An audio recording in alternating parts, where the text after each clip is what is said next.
It's Abby Cooper and Lewis Cooper! Lewis Cooper! Dude, look at the camera! Lewis Cooper! Yeah, like 18th tries the charm, you know? Good job, Lewis. Crushing it. Today we are back to answer more of your frequently asked questions. One thing I get asked a lot is where the inspiration for my books came from. I made another video on the inspiration for Sticks and Stones. If you missed it, I'll put the link below so you can check it out. Today, this video is going to be about the inspiration for Bubbles. In case you can't tell what it's about by the cover, Bubbles is about 12-year-old Sophie, who is a regular person, goes to regular school, does regular life, but one day starts seeing thought bubbles over people's heads that say what they are really thinking. So, just like with Sticks and Stones, my inspiration for this book came from a mixture of real life and what-if questions. So here's what happened. It's kind of a funny story, actually. So I was having a really bad day, okay? Like one of those days, everything that could go wrong was going wrong, and then I stubbed my toe, and I was like, world, what are you doing to me? And so I decided to go shopping, as one does. I didn't really need anything, but I thought it would be fun to get out of the house, be a little distracted, be around some people and some music, maybe stop and pick up a snack, which I did. I got McNuggets, in case you were curious. A 6-piece. Good stuff. Anyway, got some McNugs, went shopping, went to some store, tried on some pretty dresses, and for a minute was having a pretty good time, you know, forgot about some of my bad day stuff. My toe was healing, my nugs were tasty. But then, dun dun dun, I needed a different size of a dress. I asked the person working at the store to please get me a different size of the dress, because that was the person's job, right? But then, the person looked back at me with the meanest, maddest, dirtiest, mean, mad face like I'd ever seen. Like, ever.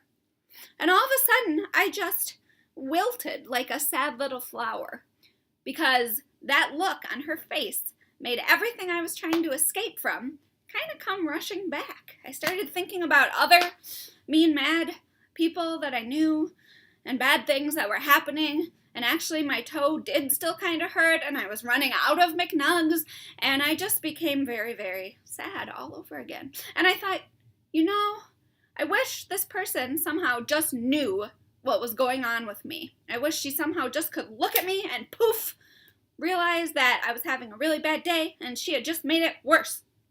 But then I thought, maybe that first thought was a little bit selfish, because maybe the real question is, what's up with her? You know, like, why would you make such a face at such a delightful, polite stranger? You know? And so I started wondering, what's up with her? I wish there was a way I could just poof, know what's in her mind, what's going on in her life, that would make her make that face. And I started wondering then, in my little dressing room with my empty box of nuggets, what if there was a way we could just know what other people were thinking, what they were dealing with, why they had gone to that particular store on that particular day at that particular time, you know? I was so curious all of a sudden, so I left my dressing room, goodbye dressing room, and I went out into the store and I looked around at all the people. And I imagined little thought bubbles coming out of their minds that said, you know, I need a fancy dress for this occasion, or I'm trying to escape a bad day too, or whatever. I just imagined these different thoughts over people's heads. And then I started thinking, you know, what if we saw those thought bubbles not only in stores, but just like in life, with our families, at school? Oh, that would be so awkward / awesome. Those things make the best stories. So, I said peace out to the store, got back in my car, drove home. This is me driving. It's not dangerous at all. It's fine. Don't worry about it. Drove home, opened my computer, and started writing. And that is the story that became Bubbles.